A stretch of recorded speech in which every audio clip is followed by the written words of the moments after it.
Okay, I'll give it one more minute and we'll get started. Thank you for your patience.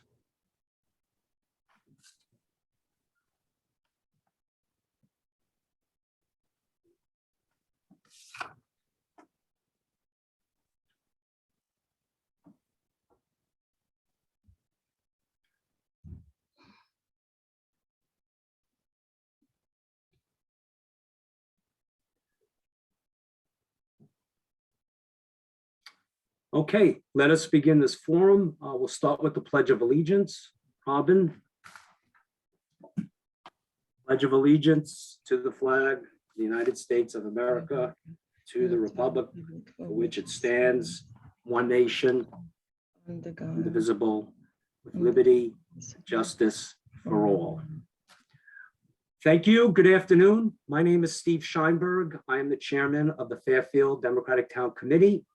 Let us all take a moment to express our solidarity with the people of Ukraine who are fighting Putin's war crimes and tyranny. Thank you, President Biden, for your leadership.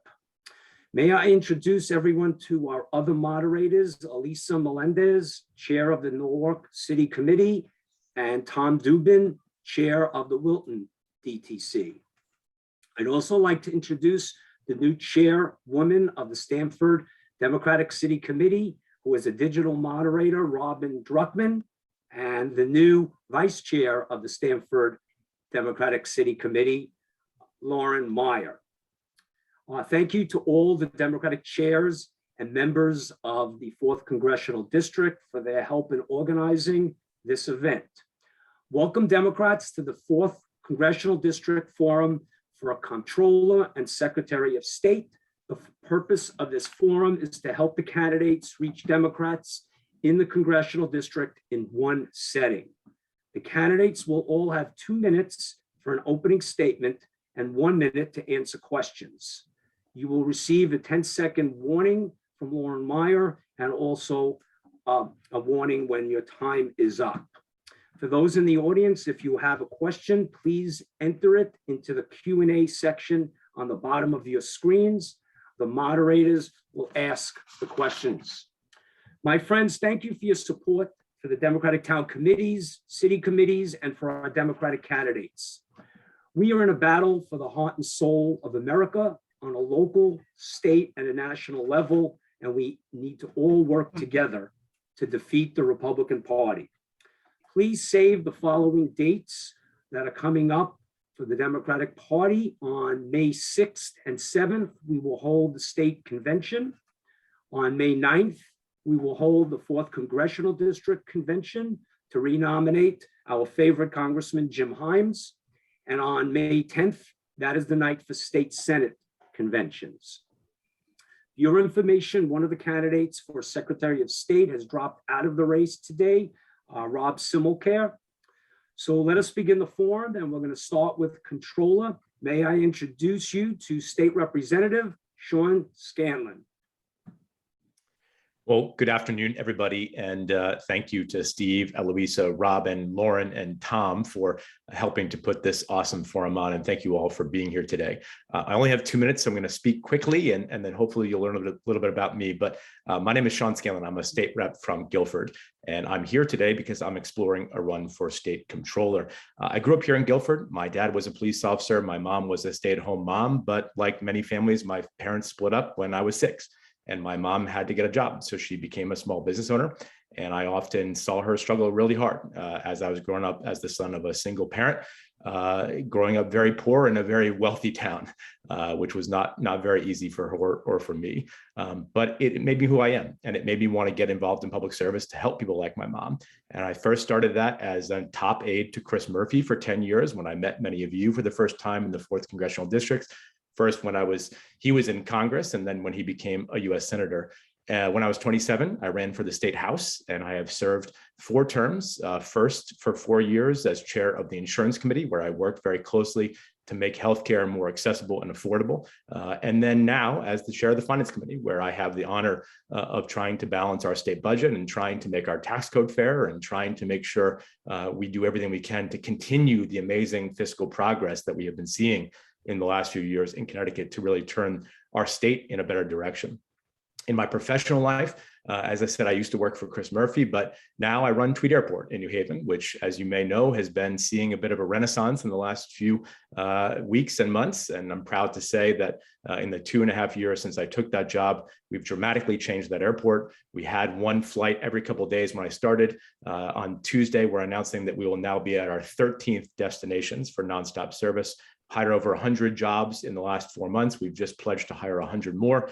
And we have a $100 million public-private partnership program that I had the honor of negotiating alongside with some great partners to really develop that airport and create thousands of jobs in the near future. So why comptroller? Well, as I said, in the legislature, I've spent my time working on the two most important things the comptroller does, which is one, serve as the chief healthcare officer of the state, overseeing insurance for 300,000 people in the state and being an advocate for healthcare reform. Kevin Lembo, who was our former comptroller, was a great partner of mine in many healthcare reform efforts that we can get into a little bit in questions. And you're really the chief financial officer of the state. And you really have to understand the state budget. You have to know what the state budget does. And you have to know how to make recommendations to change the state budget for the better, which is something that Kevin— Sorry, Sean, time's up. All right. Well, Sorry, anyway, I just want to check. Did good no to one be hear the timer? No? Okay. Okay. 1 second. Sorry. I saw you put it up, but I didn't. Okay, because it was going off, but I was off mute. So, okay. Sorry, 2 minutes is up. Representative Scanlon, thank you for the introduction. We'll start with questions. I'll start, and then I'll turn to Eloisa for a question and Tom for a question, and then we'll ask questions in the chat, in the Q&A box, excuse me. Sean, could you tell us all the responsibilities of state controller and why you want the position? Well, there's 7 key functions of the state comptroller's office. Some of them, we can sort of get into, but I know we have limited time. You're paying the bills. You're overseeing the information technology of the state. You're doing things to ensure people's checks get signed and that the payroll gets processed. But like I just said, the 2 main functions that I'm most interested in are healthcare and the state budget. And there's a third that really interests me, given how I grew up with a lack of sort of financial expertise or education with my mom struggling, is we now have a retirement program that the state comptroller's office is running called CRSA. And that will be rolled out for the first time this year in a pilot program. But essentially, it's a public retirement program so that if anybody is out there who doesn't have one offered by their employer, they can sign up for this plan and actually have a great retirement plan that they can build towards and work towards. That has never really been off the ground yet. And the next comptroller, I see the sign now, Lauren, thank you, will oversee that program. And I'm very, very excited about that to bring financial literacy to the state of Connecticut. Thank you. Eloisa? Thanks for that, Sean. So just to expand on that, if elected comptroller, what do you think you do to help more Connecticut residents understand what the comptroller's office actually does? Well, part of it is just getting out there more. And while most people don't know what the comptroller does, the comptroller does a lot of things that are really, really relevant to people. And I love people. I love to get out there. And I think that my predecessors in that job, if I'm ever elected to that job, have done a great job. But we all do things differently and all do jobs differently. And I think that what's really important for that job is to get out there and explain to people why the state budget is relevant, why the pension system and our changes to it are relevant, why healthcare reform is so important. And I think all of that can be done in a way that's perhaps more of a bully pulpit than as a state rep. I'm proud of the laws that I've passed as a state rep and the work that I've done, but there are limits to what you can do as just one state rep. And a constitutional officer has the ability to use the bully pulpit of their job to go around the state and fight for change. Kevin Lembo did that very effectively, and I would be honored to follow in his footsteps. Thank you. Tom? Great. Welcome, Sean. Thanks for joining us. First off, Kevin Lembo, I think Kevin is probably the smartest person up in Hartford. Big shoes to fill.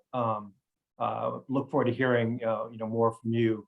One of the things, though, that I assume was frustrating for Kevin was his inability to get, I'll shorten it, just call it the public option for small businesses. I gather that hit some headwinds, particularly from the private insurers, located in the state, which is a difficult balance because they do employ a heck of a lot of people in the state. But I wonder how you see that issue, whether that's something that will continue to be a priority for you or how you see the politics shaking out. Well, certainly fighting to create more affordable healthcare will always be a priority to me. It's a personal thing to me. My mom never had health insurance when I was growing up. I was uninsured once I was 18 and got bounced off my dad's plan. So that's why I fight for this. It's a personal thing, not a political thing for me. I was the chief sponsor along with Senator Lesser for 3 years with Kevin on that program, and I want to revisit that. But Kevin and I are different people. I think we would have different strategies and different approaches. Having served in the legislature, I think helps tremendously because everything a constitutional officer has to do needs to get passed by the legislature. You have to have relationships in the legislature to do that. And I think taking a new approach, using my relationships in the legislature, and frankly, barnstorming the state to try to continue to build that coalition. The insurance industry has spent millions and millions of dollars to defeat our efforts. They have won so far, but they won't win forever. And change takes time, and change is important. And I'm going to keep fighting for it. Thank you. There was another question that I'd like to throw out because it's a good follow-up, good segue from what we're discussing. Somebody is asking to please explain why is it that the comptroller actually has health insurance reform under his or her umbrella? So the reason is because the state comptroller oversees healthcare for 300,000 people. That's all of the state employees, that's all of their families, it's all of the retirees, and an additional 70,000 people who are part of this thing called the partnership plan, which is essentially towns and cities that can purchase their health insurance through the leveraging power of the state. And because you are out there actually negotiating health contracts for about 10% of the entire population of Connecticut, you have a lot of leverage and a lot of ability to sort of influence political healthcare debates in the state. You know all the insurance companies, you know all the hospital CEOs and the systems, and then you can use that expertise and the office expertise that you have to try to model other reforms. And also do things in that pool of 300,000 people, which is quite a big, large pool to work with, like the HEP program, for example. It's the Health Enhancement Program. Every state employee has to do it. It has seen dramatic intakes in people actually getting better health results because they're paying attention to things and doing proactive wellness care. So you're using your platform and your expertise to try to drive debates and get healthcare reform done for a wider population. Great. Thank you, Tom. Any other questions for Sean, please put in the chat box. My question for you, Sean, is could you contrast people sometimes do not know the role of the treasurer compared to the comptroller? Could you describe the treasurer duties? Yeah, so basically, it's money in, money out. So the comptroller is the one who's paying all the state's bills and overseeing the people signing up for the pension system. And if they have problems with the pension system, the treasurer is the one who's investing in the pension fund. So you're very involved in the pension, side of things, but more on the administrative side, and he's doing the investing side.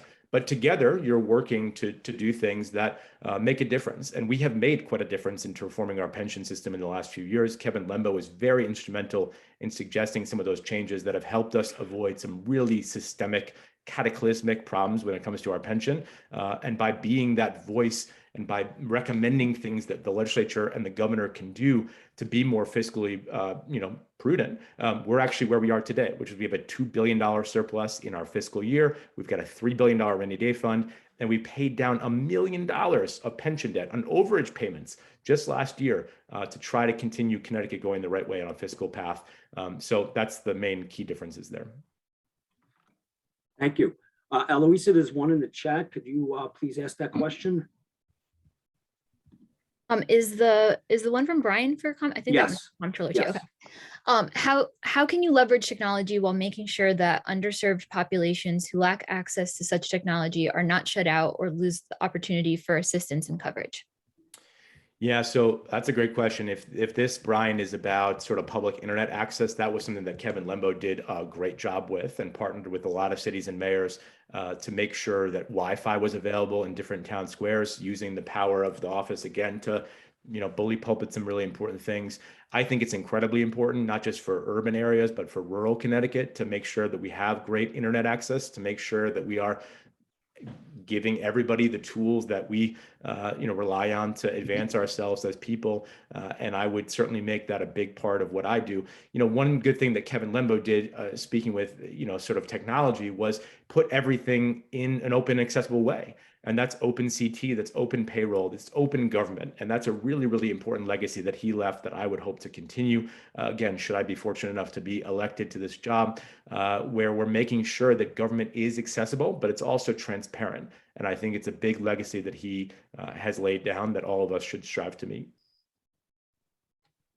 You just touched on a point that I was going to ask you to get into anyhow, which is the tremendous transparency that Kevin created for the state, for individuals just to go look up stuff.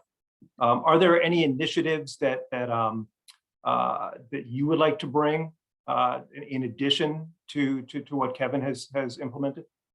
Yeah, as a state rep, I do this thing called the Citizens Budget Workshop, and it's a really radical thing, but it's awesome. And basically what you do is you create a game where people balance the state budget. They come into the room, you pair them in different groups. They have different ideologies and political beliefs, and you give them a game exercise essentially to balance the state budget. It's incredible to see how people do it. They kind of leave their politics aside. They learn from other people. And I would want to do that around the state, because I think when you open up the budget, when you explain it to them, it's hard to, if you're just an average person, to wrap your head around a $46 billion budget. But when you sit around with your neighbors, when you actually try to look at this from a different way, it actually is accessible. But we just have to bring the budget to the people and bring government to people. They're too busy to come to us all the time. And that's arrogant for us to think that they should have to come to us.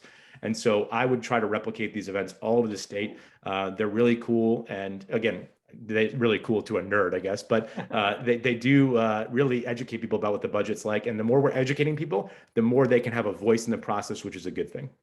Thank you. Thank you, Sean. So one last question, Sean. What are one or two ways that you will use the bully pulpit and your familiarity with the insurance industry and legislative process to secure a real public option? We know that the insurance industry cleverly used the threat to leave Connecticut if a public option was passed, and it worked. Yeah, I mean, from every defeat and setback in your life, you learn something. I certainly have from all the defeats and setbacks I've encountered in my life growing up. And healthcare reform is the same. It's really hard to do it. It's why it took 10 presidents, or how many presidents it took to get Obama to pass the ACA. We're going to be in this fight for a while, but this fight matters. It matters to people like my mom. It matters to people who are on this call. It matters to the people of Connecticut, and I'm in it to win it. It's going to take some more organizing, but that's what I'm here to do. If you'd like to join me in that effort, my website is sean4ct.com. You can follow me on social media. All of them are Sean Scanlon CT, at Sean Scanlon CT, Facebook, Instagram, Twitter. They're all the same. Join me in this effort. Lend me your voice, give me your ideas, be a part of this coalition, and together we can make this change happen. I really am confident of that. Okay. Thank you very much, Sean, for your attendance here and appearance. And there is no other declared candidate for comptroller at this point, and the convention's about 60 days away. So we appreciate it, your leadership in the legislature, and thank you very much. Thanks, everybody. Okay, so my friends, next is the position of Secretary of State. As I mentioned, Rob Simulcare has dropped out of the race, and one candidate, City Alderman New Haven, Darrell Brackeen, was invited, and he is not here. So it is my pleasure to introduce the candidates in alphabetical order. They will each have 2 minutes for an opening statement, and then we will ask the questions. So first, a quick introduction of the candidates and just wave hello, and then we'll start with the opening statements. First in alphabetical order, Maritza Bond, the Health Director for the City of New Haven. Next, we have State Representative Josh Elliott. Next, we have State Senator Matt Lesser. We also have State Representative Hilda Santiago, and then State Representative Stephanie Thomas. So Hey, we'll Steve, begin. Daryl just did join us. Just wanted to jump in, so you saw that. Oh, there he is. Thank you, Tom. And we have City Alderman Darrell Brackeen of New Haven. So we will start the forum with Maritza Bond. Maritza, you have the floor for an opening statement. Thank you. Thank you so much, Steve Scheinberg, for the introduction. I also want to thank all of the organizers and our moderators, and also especially our attendees for taking out time out of your Sunday to be here. I will be remiss if I did not give a shout out to our Congressman Jim Hines for his leadership within the district. So many of us, I'm exploring to run for office for Secretary of State. Just like many will have shared some similar sentiments, we all are dedicated to public service. And for the last few months, I've had the privilege and honor to go around the state and sort of share my vision to why I have had an interest in transitioning and given an opportunity to serve as the Secretary of State potentially in the future. And I have a great opportunity to even attend some of the events. So it's been a great pleasure to do that. As mentioned, I currently serve in a position in a government entity and have been in the front lines fighting against COVID and utilizing a different array of strategies to really be able to combat a lot of misinformation and being able to protect the well-being of the community. It's for me that stemmed as my motivation to really run.